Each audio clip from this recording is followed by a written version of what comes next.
Hello, my name is Dr. Tiffany Tyler Garner, and I have the privilege of serving as Executive Director for the Children's Advocacy Alliance, where we're bringing our time, talents, and resources to improving conditions for children in the areas of education, safety, economic well-being, and health. Today, we're exploring foster care with DaShun Jackson and Vickie Wilson.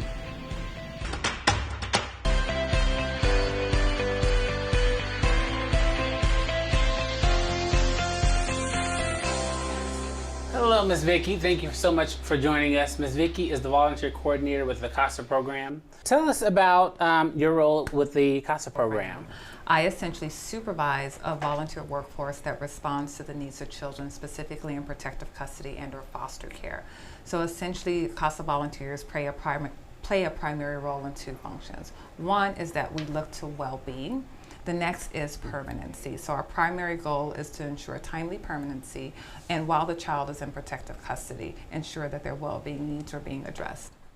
Very nice. So, CASA program, how is someone able to, how are kids referred over to CASA, or how do they get involved with CASA? Okay, so we exclusively serve children that are in protective custody and or foster care. So the first thing that will happen is that a condition and or a concern is brought to the attention of a child welfare agency. The child welfare agency gets involved.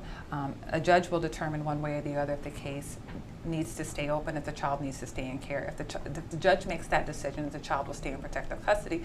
Now there's a couple of things that need to happen. We need to set up the parameters and to discuss the conditions for return. What must happen in order for this child to go home? Is that the best option? And if it's not the best option, what are the other permanency options that will come into play? And I think that's the world that CASA volunteers live in. It's not black and white. It is not a 60-minute show that gets resolved with some superhuman person that solves all problems. It takes a long time to really sort through best interests and permanency. And so CASA volunteers, which stands for Court Appointed Special Advocate, is just that. A court will ask, once they've decided that a case will open, that an advocate be assigned to the case. Typically, CASA volunteers represent one child or one sibling group at a time, and their goal is to stay with that case until permanency is achieved. Their time in the case is spent building relationships, seeing the child at least once a month, but most of our CASA volunteers see their child more regularly, determining whether or not there's any problems in the case, where there's a gap that can be filled, or where a need has to be addressed, or it should be discussed either with the judge or with someone else on the team. And they go back to court on average once every 6 months to really report to the judge about what's happening in the case and to make recommendations so that the judge can finally say, okay, this is what I think that we should be working on for the next 6 months, or address any concerns that are brought to their attention. That is amazing. So how would someone that wants to be a volunteer, what do they do? How can a normal person become a volunteer with CASA? Yeah, so first of all, most of our volunteers do not have like a legal background or a child welfare background. They are really people that believe that children deserve normalcy in their childhood. They want to bring common sense into the courtroom, and they're okay with having an opinion. That is different from others, because on many occasions and on many days, your opinion might be different from other people that are connected to your child. You will then be invited to an orientation where we will do a 1-hour virtual meeting to discuss the CASA program, because there's a lot of people who want to help children in foster care. Maybe this is the best fit for you. Maybe there are other opportunities that are a better fit based on your time, your skill set, because this is a commitment. CASA volunteers are expected to be around for at least a 2-year commitment, and it's because we want to see the case through permanency. And that's either a child going back home, which is through reunification, guardianship, meaning that someone takes on responsibility of that like parenting role, but legally the child or sibling group is still connected to their birth family. Termination of parental rights and adoption essentially means that the legal rights are terminated and then attached to someone else. And then we have UPLA or APLA, means Other Planned Permanent Living Arrangement, and that's reserved for children that are a little bit older. 16 and older, the team may say, you know what, we need to start preparing this child for independent options after care, because for whatever reason, one of the other permanency options is not working out. And so the CASA volunteer will regularly make recommendations on what they feel is in that child's best interest and report that back to the courts, and our goal is to stay there until permanency is achieved.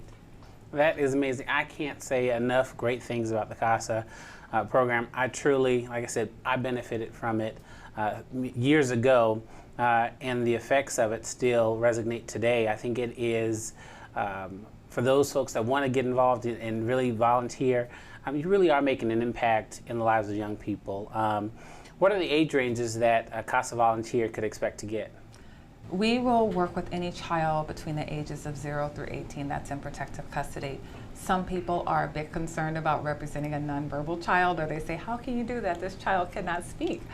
The reality is that you can, through great research, relationships, seeing your child face to face, you literally can figure out what's going on in this child's life and make a recommendation around best interests without having a child verbalize something to you. Let's just say a child says, I want to eat at this fast food restaurant every single day. I want to do this. I want to go to Disneyland on the weekends. A CAP attorney honestly should go to court and represent what that client says that they want. A CASA volunteer should know what the client says they want, but they should advocate for best interests, and that doesn't always align. A 4-year-old, a 5-year-old, a 6-year-old, an 8-year-old, a 17-year-old can clearly want something that is not in their best interest. And so sometimes they are the same and sometimes they're different. A CASA volunteer doesn't necessarily have a legal background. As a matter of fact, most of our CASA volunteers do not, because they're really there to bring common sense into the courtroom. Would a common person, if they had relationships with this child and this teen, did great research, had a great relationship with this child, what would be their interest? And that was the whole concept behind the original CASA program. In 1977 was the original program. Wow. In Seattle, Washington. And a judge was overseeing a case and he said, you know what? We have a lot of great people in the courtroom, but what we are missing is that singular voice to focus on best interest of children. We have many people that care about children. There are people that have child welfare backgrounds. There are attorneys. There are people that are representing the whole family, or people that are trying to accomplish a singular task. That would be like, I'm trying to complete an adoption. I'm trying to process something that's necessary for the case. He said, we need someone to take a holistic approach. We need someone who is connected to everything and has a singular focus and priority on the child's best interests. And so he was able to recruit his first 50 volunteers with help from his bailiff. And since 1977, we now have over 900 chapters across the nation.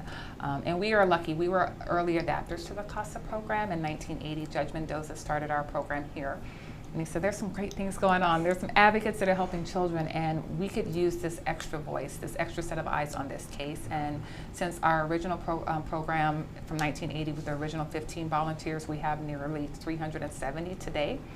That is nice growth, but the reality is, as you know, we have over 3,000 children in protective custody. When it comes to the need for volunteers, so there's two questions that I'm going to ask. The first being the need for volunteers. I know you said that there is, as we know, there's more than 3,000 youth that are in foster care in the state, but there's even a less amount of actual volunteers, and so there's not enough volunteers to represent every youth that are currently in the foster care system, right? That is correct.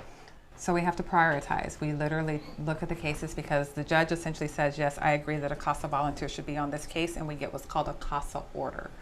And then from that, our department receives it, and our program receives it, but because we don't have a CASA volunteer assigned to it, essentially one of our supervisors will monitor that case, and she will bring it to our attention when a case could really benefit from that CASA volunteer. We also have graduations. That tends to be when we match the most amount of cases, because as you're going through training as a CASA volunteer, our team will select the case for you. So right now, I believe we have about 30 volunteers that will go through our next class.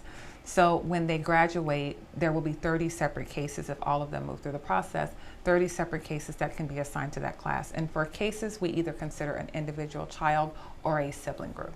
That's great. So there's clearly a need. We definitely need folks to volunteer, and you can be anywhere in the rural areas. What I want to speak to now is your thoughts on some of the services that are needed for youth in foster care. So what do you see as being some of the greatest needs and services that foster youth need? That is a very big question. I believe that a lot of people, when they talk about services, they're looking for a single solution, or they hope that there'll be a single solution. Like, if we do this one thing, it'll solve all problems. The reality is that every case is situational, and even if our involvement is a very similar reason, when you peel back the layers of each case, there's likely going to be something that is unique and specific to that family. I mean, I can speak in general terms. If we had better mental health services, that would definitely assist with a lot of our families. If we had more substance abuse treatment services, that would be very helpful to many of our families.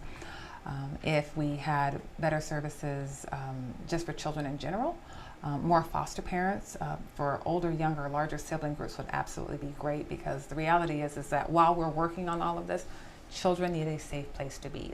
It's providing those opportunities specifically for youth that are transitioning out of the foster care system to get employment. And so I think there's a lot of employers out there where foster youth or youth with foster care experience would be great in.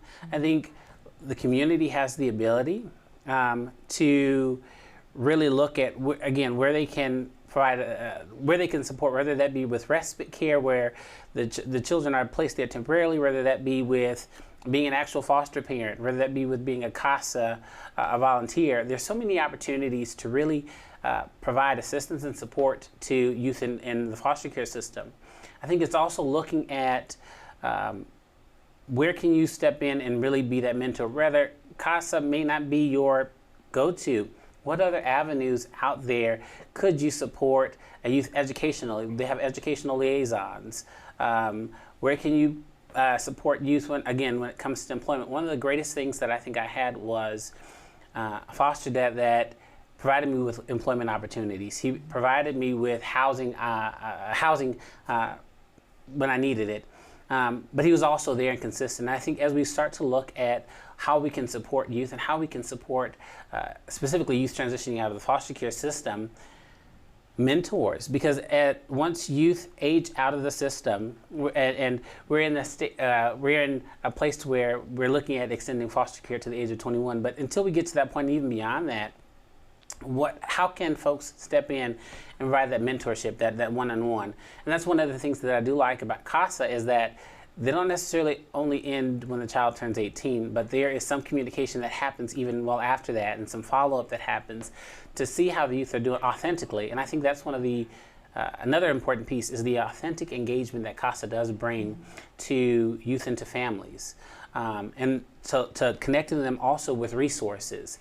You mentioned the graduation, the class that you all have of new CASAs coming in. That's an important piece, and I think that's one piece that has to be highlighted, is that these are normal, regular people that are choosing to make a difference in the lives of foster youth, or youth in general, by just speaking up and being there and being present. One of the questions that I have is how are youth matched with a volunteer? So the initial decision will be made while the volunteer is in training. So there are multiple stages in which you will be asked as a CASA applicant, what is your desire? So you will be asked on the initial application, do you have any other volunteer experience? What are you thinking as far as your role as a CASA volunteer? When you go through training, you will be asked a few times, can you clarify, what do you think you'd be a great match for? So we talk about younger children, older children. We also talk about disposition and disabilities.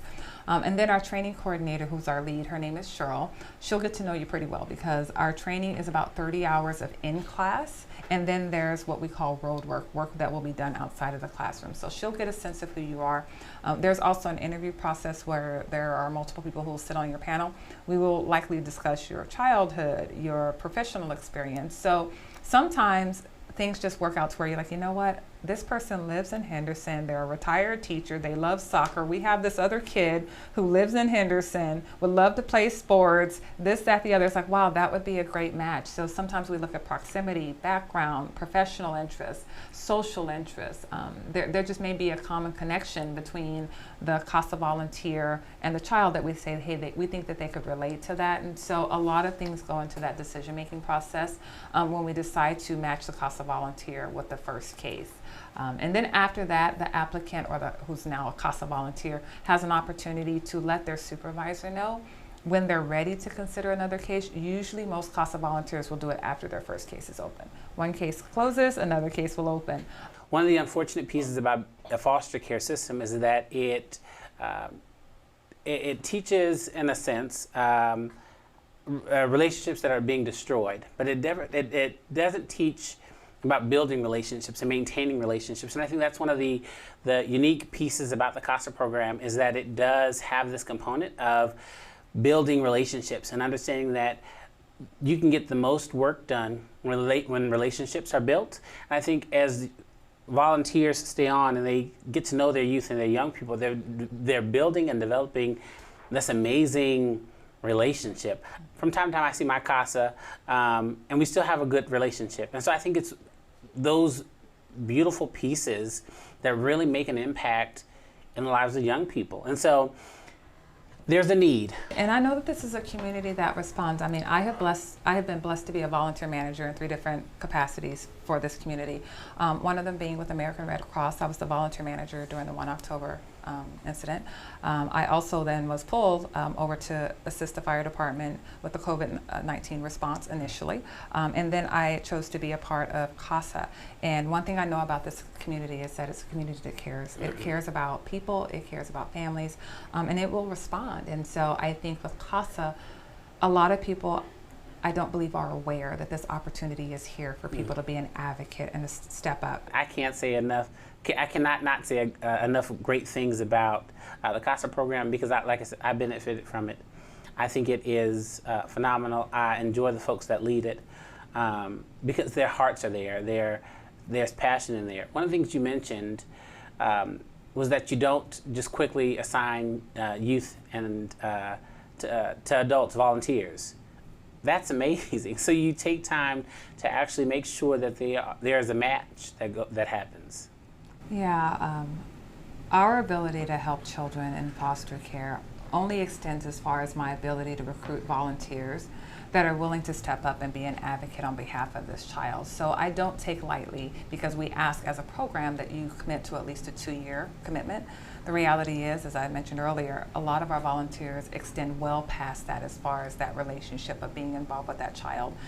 To include, some of our children go back home to their birth families and they are still connected to that child. Some children exit the foster care, some children are adopted, some children go into some type of guardianship arrangement. And so I don't take lightly that could be a lifelong relationship. I definitely want to highlight is there's 2 youth groups that youth are able to get involved in if they're in the foster care system. One is called Foster and Adopted Youth Together, commonly known as FATE. And they are Clark County's Foster Youth Advisory Board. So youth of any ages, really 10 plus, are able to get involved in this. This is a youth advocacy program group made up of current and former foster youth that have decided to come together, not only to have fun, which is the biggest piece of it, but also to make changes within the foster care system. Out of this group, part of this group came the Foster Care Bill of Rights, the Sibling Bill of Rights, and so it has done some amazing work. The other group is Nevada Life Youth Advisory Board, which is also it's the State Youth Advisory Board, and it is the same group made up of current and former foster youth that are making a change within the foster care system here in the state. And so definitely want to put those 2 out. And so youth that are able and wanting to get involved in those groups definitely can reach out to myself, to CAA, and we can connect you with those 2 youth groups. But I also want to see what are some of your call to actions. One question that I want to ask you is, can one person make a difference? CASA volunteers tend to be for children that stay in foster care a little bit longer. Research has shown that in many of those cases, the CASA volunteer has that longest relationship. I review CASA reports all the time. It is not uncommon to see a CASA volunteer have over 100 contacts within a 6-month period. Not exclusively with the child, it could be with the case manager, the attorney, the school, but on no other reports have I seen that level of contact. So when that one person is doing those things, it absolutely makes a difference to the well-being and permanency of a child in foster care. And as far as reaching out to the CASA program, you're always welcome to reach out 24 hours a day at casalasvegas.org. Again, that's casalasvegas.org. You are also welcome to call the CASA program, and our telephone number is 702-455-CASA. That's 702-455-2272. Thank you so much. So you all heard it here. Ms. Vickie, the volunteer coordinator with the CASA program. If you want to get involved, contact Ms. Vickie or contact CASA.org, and they will definitely be able to get you connected and get you connected with some youth. So thank you, Ms. Vickie, for joining us. Thank you so much for this opportunity. Thank you for joining our podcast. Please be sure to tune in to our next podcast where we'll explore the state of education in Nevada.